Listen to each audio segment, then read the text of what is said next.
Charisma Quotient. I'm your host, Kim Seltzer, a dating and makeover expert, where I will help you build confidence, make connections, and find love from the outside in.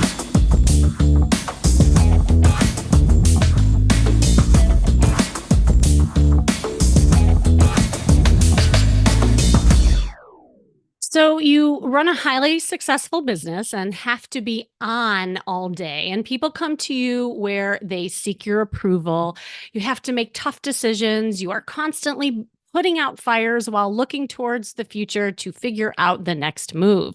And this is easy for you, to be honest. In fact, you can work the room and even conduct many talks and lectures like no one else. But when it comes to dating, where your role and script and purpose are stripped from you, you might end up feeling a little perplexed, exhausted, and let's be honest, frustrated. Dating as a successful person is laden with its unique set of challenges.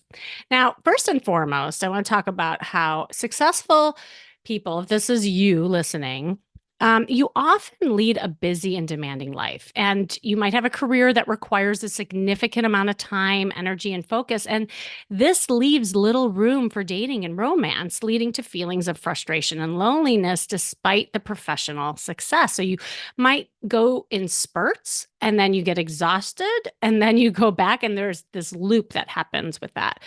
Additionally, you may struggle with vulnerability and intimacy. And the reason that is you might be accustomed to being in total control and achieving success through hard work and determination. And quite honestly, there may not even be room for emotions when you are running a successful business or just being a successful business person. And opening up and allowing yourself to be vulnerable in a relationship or an interaction can feel daunting and uncomfortable, leading to fear of rejection or failure. And something else that's common is, as a high achiever, you may have high standards and expectations when it comes to finding a partner. So that might lead you to overlook some potential matches or dismiss potential connections too quickly, because this perfectionistic mindset can create barriers to intimacy and prevent you from forming genuine connections with others. And because you're goal and outcome driven, it is often hard to be in the moment, flirt, have fun.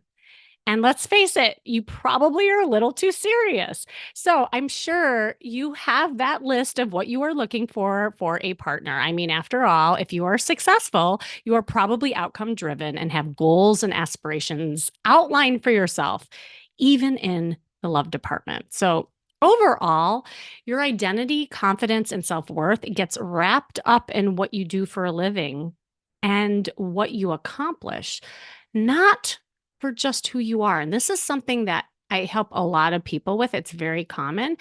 In fact, you might even feel lost and anxious if asked to slow down and enjoy life, to just be.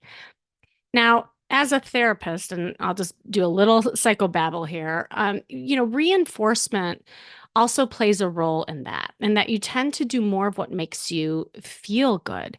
And this stems from perhaps growing up in a family system where external accomplishments were the only way to feel seen, loved, connected to a parent. So fast forward, achievement and goal-oriented behavior become an essential source of self-esteem and worth. So I'll be honest, most people that I work with are high achievers and successful. And I love working with you because you actually do the work, right? Like if I give you homework, then you'll do it. And I feel that this is something that people really enjoy because they're so used to doing everything themselves that when I give them a plan and a purpose, they become successful in love. There was a story that I want to mention, and then we'll get into the episode. There was a woman, she was really high achieving, invested in coaching with me because she wanted to be in a relationship, but she just didn't have a lot of dating experience. I mean, she had been in a couple of relationships, but she really hated dating. I mean, she was just having a hard time picking the right men for her, especially because she was just vetting these guys so hard. And she almost like was so picky because she just wanted to pick the right one and get to the relationship. And she was also a little more introverted. So she didn't focus on being sexy or feminine and knew that her encounters online were intellectual and boring and very factual. So flirting was pretty much non existent. And she had been contemplating working with me for a while. And by the time she picked up the phone for the first time to talk with me, she was in a place where she was ready. And she knew she was scared, and when it came to dating, and she felt like she was pushing men away as a defense. And as we worked together, a lot of things that were uncovered that was really causing her, like, it was almost like her love shield. She did a lot of black and white thinking. She was very analytical, some negative thinking and energy. She had very stiff body language and definitely masculine energy. She was used to doing that at work and very serious and literal. So we had a lot of work cut out for both of us, but she did the work and she did, a couple of programs with me, but she started dating up a storm. She bought a ton of dresses. I made her wear those dresses everywhere to flirt and have fun with everyone, really tap into her feminine side and not be so picky with everyone that she was, encountering. And because she opened herself up and was in the flow and in the moment and being more playful, she really started enjoying dating, and because of that landed her guy. And I mean, this was years ago, and I'm happy to say she got engaged and she is so happy right now. So, learning how to be successful in love, like you are successful in business, does take work. And it is possible. You just might have to change your mindset, your perspective, and approach. And most of all, slow down and have fun. So, with me on the line today is an amazing man who is going to help me talk about this topic today. He's such a perfect person to bring on. I'm excited about this. He is a serial entrepreneur, investor, equity holder, and advisor to companies across a variety of industries. He's built nearly a dozen highly successful companies and advised over 100 other private businesses to help them scale smart and outpace their competition. Many top names in business, personal development, and politics credit the advice from this man. And as the main reason their products or brands grew so successfully. Welcome, Chris Guerriero. How are you? Did I say the name right? You almost got it perfect. Oh my Guerrero. God. I didn't think there was such a thing as perfect. That's why we're talking. Oh my God. Well, first of all, I just want to say, like, I I'm so happy that we're doing this. I remember when I met you at a conference long time ago. We had that encounter where, you were interested in about the way that you showed up in your dress. We had that conversation. And now we've gotten to know each other well over time. So I don't, but it's funny, even though we've done a lot of talk, I don't really know your back story and how you became so successful because you're a badass. Like, I just want to commend you and address this because seriously, like I was in awe of the things that you shared at the conference. So I'd love to just hear how you became the successful business person that you are. Yeah. I don't believe, I mean, I guess it's a great story. So I'll just go into it. Um, but it's going to sound like a seminar because I think I've said this a million freaking times. So I apologize in advance. I started as a personal fitness trainer a long time ago. When I was in college, I was training people, and that grew because I guess I had this sickness inside of me. It's called entrepreneurialism. And so I grew this little personal training gig that I had, into almost 150 other trainers working with me up and down the East Coast. And I kind of ran it while I was in college, all independent contractors. So I learned my very first lesson, which is, if you don't have a real business and you don't have real employees, then they will take your clients eventually, right? So, and that's an important, that's not a rib on independent contractors. We still use them on a lot of our companies right now, but it is a great lesson for an entrepreneur to learn that you do have to create a structure so that there's relationships with everybody inside of your company. Hmm. But straight from there, right after I graduated, I had about a year where I was really pushing hard to try to build that business, and I ended up converting it into a health club and then a chain of health clubs, and that was amazing. That's where I lived Literally, I lived inside of my clubs most of the time. I've spent so many hours there, and I learned a lot of my business lessons when I was in there growing that company. But I sold that in 2004 and wrote several books because I had such a deep history with health. The books were health books, and I used kind of what I learned in the health club industry, which is memberships, right? Everything about health clubs are memberships, but I was going online with these books and I had to convert those books into something that was a real income stream. So I used that membership model and I built what most people weren't building at the time, which were communities online for health. And we built a Mhm. whole slew of them online, which were wonderful and we helped a lot of people. I also got into venture capital at the time because we had a chunk of money come in after the sale of the club and I didn't really know what to do with that. So I got into investing in other companies. And since then, I have built, like you said before, nearly a dozen companies, and they're in a variety of different industries. There are industries that work. That there's the legal industry, there's the health industry. Still, we have a publishing company, we have a branding company, we're starting a dog supplement company coming up pretty soon. So um, it's wonderful. Like I love everything about building teams inside of companies and building relationships, not just with our teams, but with our customers, our prospects, with our board members, with our partners in some of the side of some of these companies. So that's me in a nutshell, I guess. And that's your story. Well, and I'm always just so fascinated, and and it's more of like a personal question. What drove you to want to achieve this level of success? Like, was there something in you, or did it come from somewhere? No, I honestly don't know how to answer that. I think I, maybe it's fear of, um, I'm sure I'm driven by fear mostly. You know, as an entrepreneur, you never feel like you're giving enough. You never feel like you're doing enough. Like and you keep growing, and as you keep growing in personal wealth and business success, you want to give back, and then you feel like you're not giving back enough, right? And then you have children, and you want to build futures for them, and you want to put money aside for kids and their futures and their grandkids, and then their kids. And you just keep want to build, not just in business, but you want to keep building in your personal life also. So I think there's just as more growth comes into my life, um, I'm awakened to more things that I should be doing, not just for me but for others. And that's kind of what drives me. Yeah.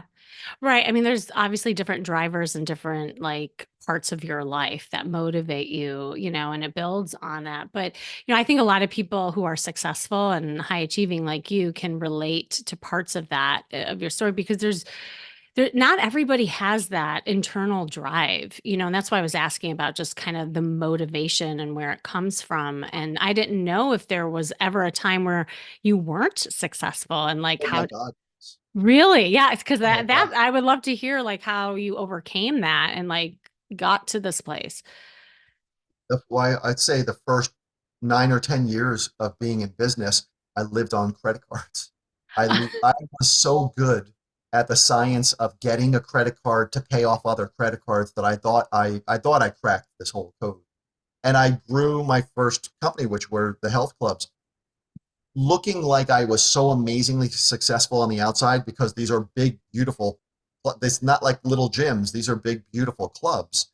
And but I was running them on the sales that we were running, and every time revenue would grow, our expenses would grow. Revenue would grow again, and our expenses would grow again. And it was always so close that I often had to payroll things myself. And I went in one time to work early before anybody else showed up with my stack of credit cards because I woke up sweating, knowing that I couldn't make payroll.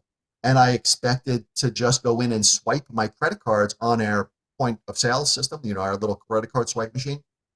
I was just going to do that before the receptionists and everybody showed up so that I had enough money in the bank to pay payroll. And after probably around the third card or so, I got shut down. There's a big fraud alert, obviously, that went up someplace because I was pulling thousands of dollars out of each one of these cards. And I got a call from our merchant services company, and I had to explain to them what I was doing. I had no idea that's illegal. By the way, Kimmy, that's illegal. Should never try to. It sucks. I had to cry on the phone to the guy to Oh, tell him, wow. listen, I'm not going to make payroll today. You like this, please do not, because they wanted to shut us down. They wanted to shut down our merchant accounts, so we wouldn't Uh, even be able to make sales that day.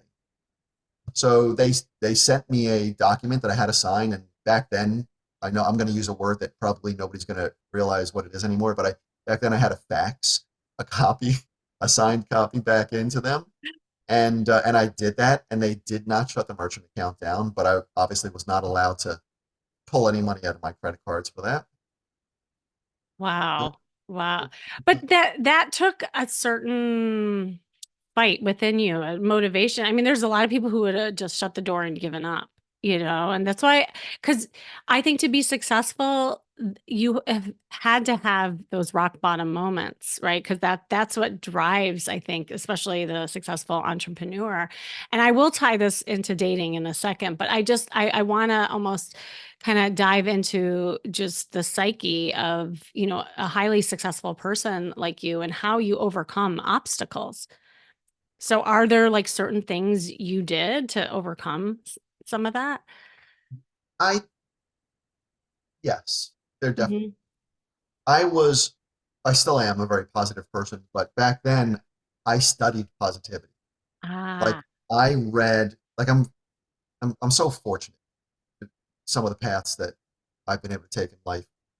But back then, I remember staying up late one night, and this is going to sound like a pitch, so I apologize. I remember staying up late one night watching late night television, and I saw an Anthony Robbins late night infomercial, and I ordered his program, and that was the start, and that's actually what got me into personal development. I got that. I just ah, devoured it because I'm fortunate. I have a great family. I have wonderful parents, but no models in my family, in my immediate family for entrepreneurs. My grandparents were, but not my parents, and no real models for here's positive thinking. Like here's what you should be thinking. mm, Like everybody in my family wanted to keep me safe and wanted me to do the safe things instead of go out and have my own businesses. So those CD programs that I bought back then kind of opened my eyes to personal development, and I just went into that rabbit hole, and I was a positive person, like really overly positive. Every obstacle, I just was like, all right, this sucks. How do we get out of this? hmm. Well, and it takes that vision of it's like there's never no for an answer. Like you only see the good, you only see the success, and that I love that you did that. And I just wondered, like along the way, like through all this journey that you were talking about. I know there's more to this story. Were your relationships impacted and how? I didn't have many. Uh, So yeah, early on, I worked. Like I lived with my parents in the early days, and I woke up, I drove in, and I worked my ass off, and then I didn't stop until after. And by the way, Kimmy, this is embarrassing, but I didn't stop until after everything closed, and then to save money, I would put on a pair of rubber gloves and I would clean the bathrooms, the toilets, the showers, the sauna, the freaking floors, the gym equipment. I would clean everything for hours, and then like in my comatose, brain with bleach, the Clorox smell in my head, with a few brain cells that I had left, I'd go into my office and I try to figure out how to make more money the next day, and then go home and sleep a little bit, get up, have breakfast, come back in. So I wasn't running the clubs. I mean, I had a yeah. team, so I had receptionists to open up at 5 o'clock in the morning. I didn't have to open the club, but I was grinding. Wow. Yeah. It's all consuming. Like you said, it's that notion of kind of what's next. How can it be better? How am I getting at? Like, it's always the how, like, and you heard kind of like what I was talking about in the beginning, that sometimes that strive of perfection or what's next or what's going to be better. I think also makes it really hard to be present and connect and have relationships or even have time, like to your point, for relationships. So then then what was your dating journey like during that time? And that and then bring us up to speed now. I didn't date much Mm-hmm. back then, not much at all. I I mean, I had a lot of friends, and every once in a while we would go out, but rarely because I just didn't have the time. Um, and I had friends who would try to set me up, and which was fun, but that was when I was in my 20s. When you're in your 20s, you meet women who really just want to have fun, and Yeah. that's wonderful. Like that's you. You really should be having fun in your 20s. I did not, And not you're like my scrubbing floors. yeah, Yeah. my course of action is not to be modeled. I really hope that everybody is having fun in their 20s. Um, but yeah, so fast forward to today, I still work. And when I work like I'm focused and I work. And then I'm done and I hang with my kids. And that's what I get joy out of. And when I'm not doing that, then I'm dating. And that's amazing, right? And I'm done, but the lesson that I've learned, which I think is a massive takeaway for myself, is be present. Like Yeah. when I'm working, I am working. I don't, the only people who get through to me when I'm working are my kids. And if they call, like if they called me right now, you would hear the phone ring because they're the only ones who get through my blocks. And I would probably excuse myself and take the call. That's it. They're the only ones who get through. Um, but when I'm with them, I'm not thinking about work unless there's a fire. And when I'm on a date, like I'm done, I want to be on a date and I want to really enjoy it Yeah. So what has dating been like lately. now? Yeah, lately. And like, what are some of the challenges that you've been finding? Whoa, oh my God. So the list is cumbersome. Um, how is it? It's an adventure. Mm, It's it's difficult to find the time. It's there's dry spells where I just feel like there's nobody great out there that are in my little pond, right? Because you want to date somebody relatively local. I used to have a very good friend who'd say, "I don't care where a woman lives. If she lives in a different country, if she and I are a match, I will go anywhere for the right woman." And I loved that, and I adopted it initially. But then you're like, this kind of sucks. You're 2 hours away from me, and it's difficult then. You drive 2 hours or whatever. It's a little bit difficult. So anyway, my circle is, in a geographic area around me. So sometimes there's just not a lot that are in my circle, which are really dating apps because I mm, don't go out. And I think I don't go out for two reasons. One, because I feel like I don't want to waste my time. I don't want to just go out someplace and maybe there's nobody there who's interesting. Maybe there is. And if there isn't, then what am I going to do? I'm just going to sit there by myself. And you say maybe, well, maybe go out with friends. Well, most of my friends are in relationships. And that's kind of weird if I ask the girlfriend or the wife if I could take their husband out, go hang out. Maybe I can meet a woman while I'm with them. That doesn't really get taken too positively. So yeah. anyway, yeah, Yeah. there's a lot of stories, but Well, and those are the common challenges, I think, quite honestly, with anyone, not just if you're a busy professional. I think dating later in life, and actually, it's just on the top of my mind because I was on ABC talking about the Golden Bachelor and what happened to them because obviously they already got a divorce. I don't know if you heard about that whole story. But the thing that is interesting to me is that, and this is what I find to be true, is that everyone's trying to navigate dating, but everyone's in different places in their life, and so a lot of people have had trauma and loss, and not everyone is even sure what they want in this next chapter of their life.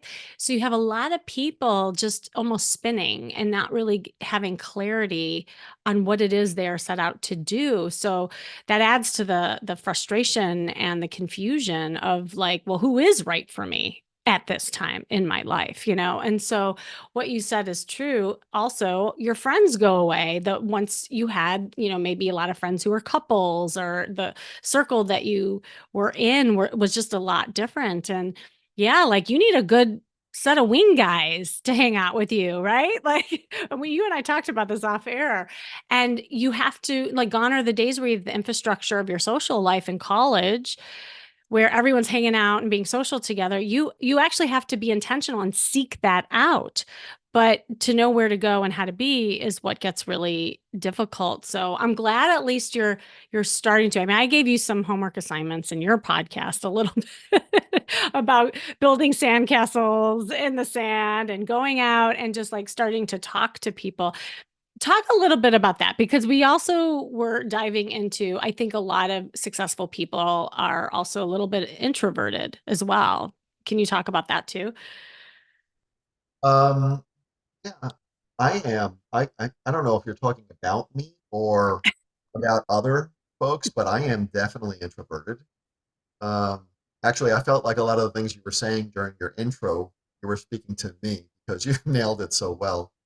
Um, yeah, I am. I am very extroverted when I'm on stage or when I am doing my thing in business. But then when I'm done, like I I I hang out at the house, I cook, I I do I'm like a kind of a caveman, or like a loner, like, and then to get me to go out of this, I'm not in my comfort zone anymore.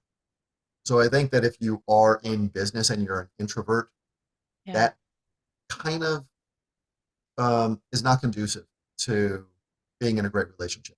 Now, I think one of the solutions to that, which I have not tested yet, which would be fun, is just to start having a monthly or every other month kind of a party at my house where I invite Yes. friends and invite them to invite their friends, so that we have small, gatherings of whatever, 20 or so people, and just make it a nice, like, I was brought up Italian, so I was brought up with food.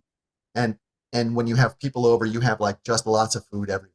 And Yeah. it's just great. They could pick appetizer this, appetizer that, like all these great things all night long. And I believe that really facilitates, at least in my life, a lot of conversation, because people like to hang out and talk when they're fed and when they're having fun. So that and good music. So I love I it. could do this, but I haven't.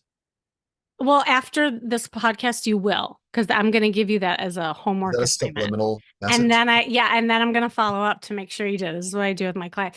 No, but you're on to something, because it really is about finding your tribe as well. And when you have control of like having friends bring friends, the like-minded people start coming together. I did this with a client once. He couldn't find anything out there that just interests him, and he was more introverted as well. I'm like, you build it, they will come.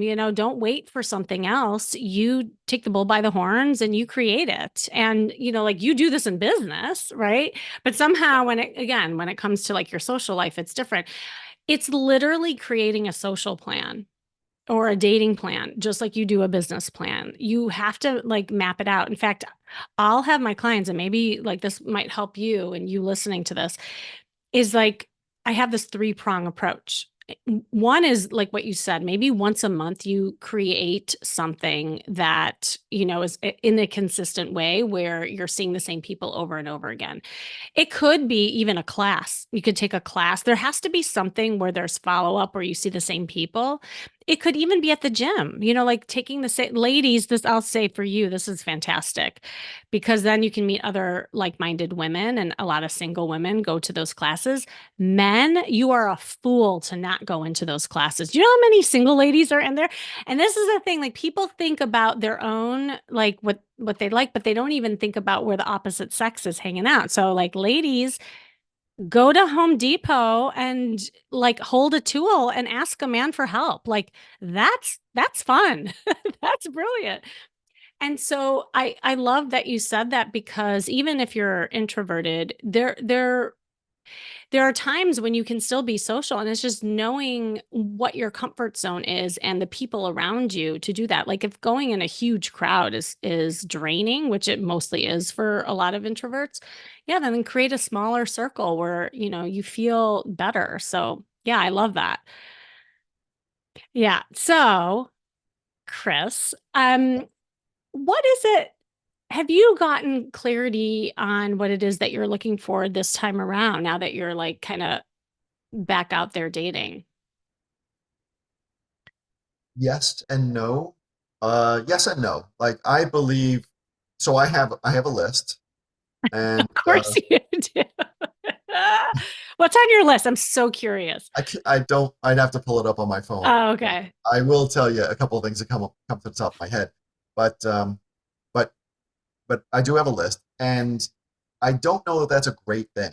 I think it's important to be clear on what you're looking for, but I think it's also important, and maybe you have said this to me in the past, I'm not quite sure, but it's important that you're very flexible and you realize that um, if you found somebody with all the qualities that you're looking for, like they'd probably be an angel or a unicorn or something like that, right? Because we're all looking for the perfect fit, and that's not necessarily healthy for us, nor is it, you know, probably going to happen. So, like some of the things that I'm looking for, I'm very focused in my life on being in shape, Mm. so or healthy. Hmm. Um, and if somebody just doesn't live that kind of a lifestyle, doesn't care about their health, or doesn't care about being in shape, then that's a problem for me. Just because it's a mindset issue. I want somebody who is not an alpha. Like I have been in relationships with alphas, and one of the things that I found, and I this is a really a great question for you. One of the things that I found is that the men that I know who are single and out there, Hmm. if like most of them are alphas because I hang out with business people, and they're not looking for alphas because it is then you're challenged always at work. You're challenged with a lot of things, and then you want to be in a relationship where it's just so comforting, and you could support somebody and they could support you in a different way. So they're not looking for that, at least the guys that I know. But then the women that I talk to who are alphas, they say something totally different. They say, no, no, two alphas make a power couple, Yeah. and that's then you take on the world. And I'm like, don't like I gave up world domination a long time ago, so I'm not necessarily looking for that. And that's just me. Maybe it works very well for other people, but I'm not looking for that. Somebody who's really happy and like really happy, genuinely a good person, like they're grateful for what they have. And somebody who's successful, but successful in whatever makes them happy. They could be a successful artist, they could be successful knitting, they could be a successful mom, they could be a successful anything. Like if it makes them happy, they need to feel successful. Not necessarily successful in business, unless that really makes them happy too. But whatever. Like those are a few of the things. Like a nurturer, definitely. Like Mm. I'm a nurturer.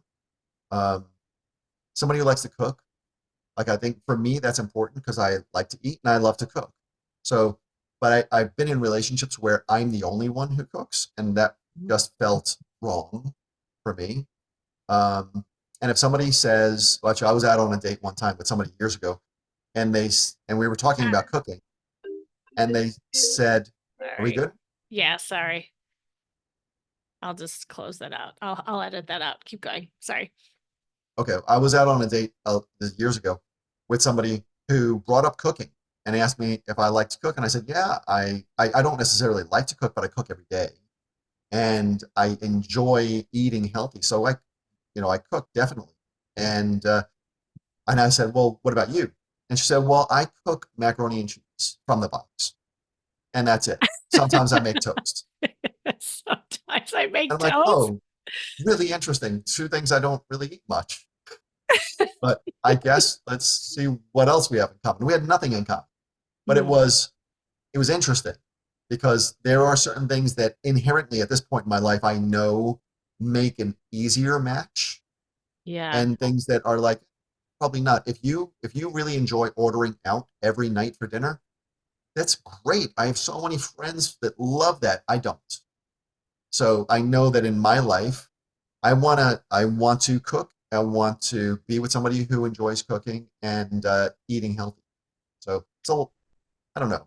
Yeah, So no, this is really good. And actually, oh, there's so many like questions I want to ask about this or touch upon because there were a lot of layers to what you just said. I mean, I want to start with the whole notion of the list. This is a big thing, right? And I mentioned it in the beginning of this episode that sometimes the list is a way of like vetting people so hard to strive for that perfect person, and then nobody's ever good enough, right? And then that adds to the frustration. And the flexibility and being open in that initial state is so crucial for allowing opportunity to happen. But I also want to say a lot of people have lists, and this is just anyone. What I find interesting is that usually what's on the list are the things that were missing in the past relationship, right? or that Like, you really loved about somebody. yeah, or right, it could be that. But I find more so than not, it's like, oh, you got to have this because I didn't have that. And you got to have this because, oh, this didn't happen. Like that is more common in the big list. And then, you know, it's also being really careful as you get to know yourself. That's why I think dating right now is so crucial in these beginning stages is you're just like getting to know yourself. Really, I call it dating yourself. And because then you're finding out what you like, what you don't like, slowing down, really like feeling into it. And along those lines, you're collecting data. But some of the things you mentioned are like negotiables and non-negotiables, like, things that you are absolutely must have. And then there's things that are, all right, well, I can negotiate if there's some other things, and I think that's part of the data dating, like as you look at all of that.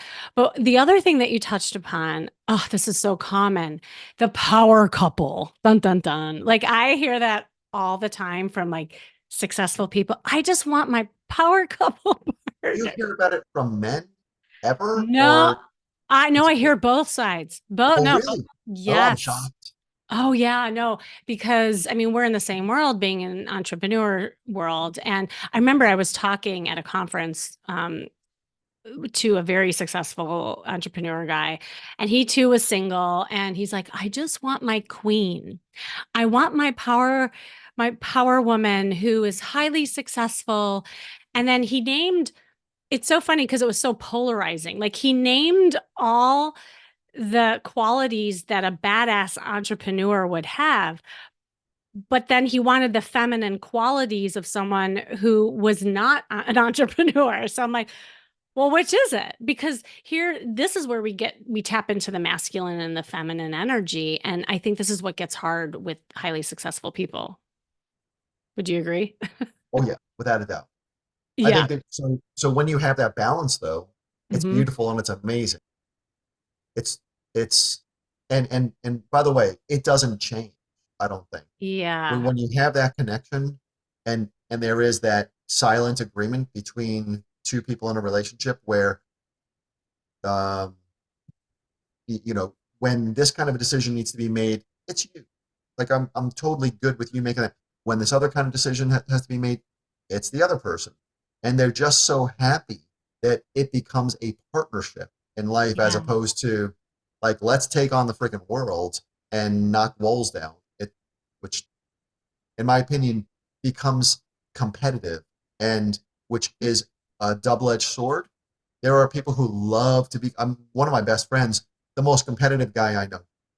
We go out if we're like we've raced cars together, we've done all these different things because he likes to do those things, and he always wins. And I'm okay with him always winning because I just don't care about that. But if you're in if that was a relationship, like a man woman relationship, and there was one that always had to win, I mean, God, that would suck for the other.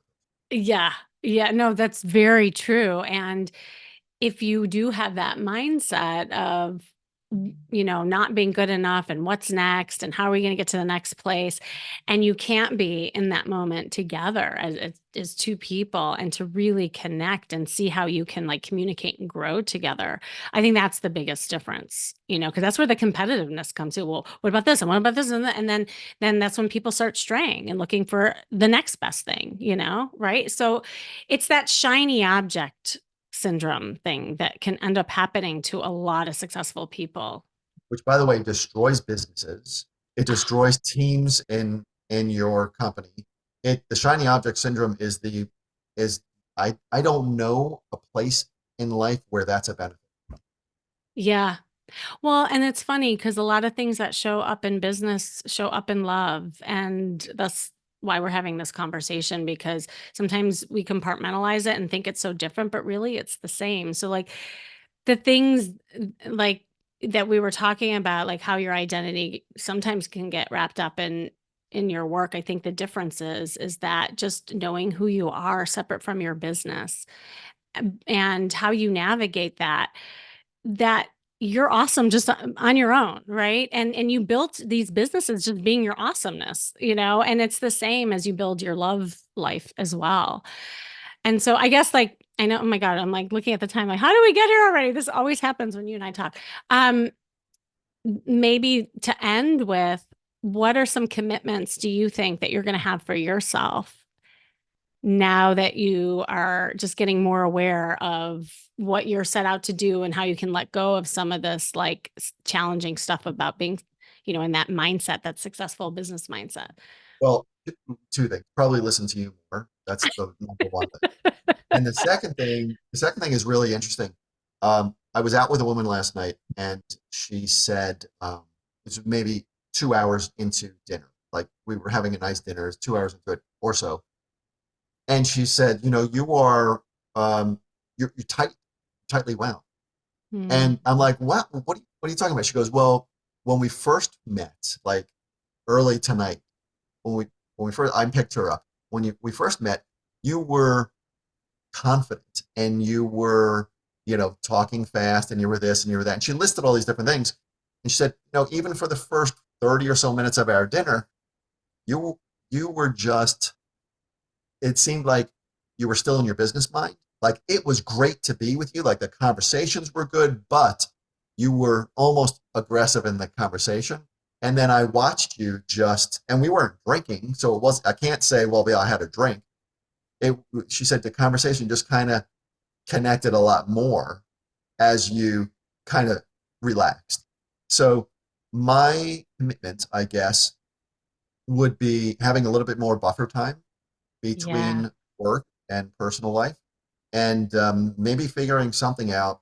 I meditate every once in a while, not on a regular basis. I wish I could say I did, but meditate a little bit, especially prior to personal stuff. And I do. I'm really good with that with my kids. I just probably am not good with it. I would echo that. And anything, quite honestly, that you can do to get you more in your body and in more your silly side. Like I too am like I am starting to see this really silly side of you. And it's so awesome. Like showing that earlier on. Cause again, at the end of the day, like that's what's so attractive. Not all of what you know. I mean, everyone's going to be impressed with what you know. Like that's easy for you. But just to have that woman feel you. Like, I think that woman gave you some really good feedback. So I love Yeah, that. I liked it. And she even apologized. I said, please don't apologize. This is great. Like Yeah. nobody tells me this stuff. I'm so grateful that you just said that. Yeah. No, that's awesome. I know it's so hard to see yourself, right? Like no one really can. Oh my God, Chris, thank you so much for coming on and sharing just and being vulnerable and leaning into this. Is there any like last words that you want to say and also let people know where they can find you? Yeah, well, people could find me everywhere online. Like we have a pretty good social media presence on YouTube, Instagram, TikTok. I mean, I don't know where everything gets posted, but magically it appears. Everywhere. So Chris Guerrero or chrisguerrero.com, like we're out there definitely. And I really appreciate this. This was a lot of fun. I always enjoy talking with you, and when we talk in front of a camera, it's like 20 times better. Oh, right back at you. And I have a feeling there's going to be some DM sliding into your Instagram after I this. would love that. Yeah. Ladies, So spread the message. Feel free to, you I'm know, just being right because this could also be a forum to meet some fabulous women I know who are listening to this. So, anyway, Chris, awesome. Thanks. And thanks for joining me today, you listening. This has been the Charisma Quotient. I'm your host, of course, Kimmy Seltzer. And remember, you can build confidence, make connections, and find love from the outside in. And make sure you go to my site, kimmyseltzer.com. And if you're having a hard time dating due to being a successful high achiever, then sign up for a free private session with me so that I can help you map out a plan to help you do the work for once. Let me help you do the work for once. Just click the link in the show description to book that. And remember, working on you is working on your dating life. That's all for now.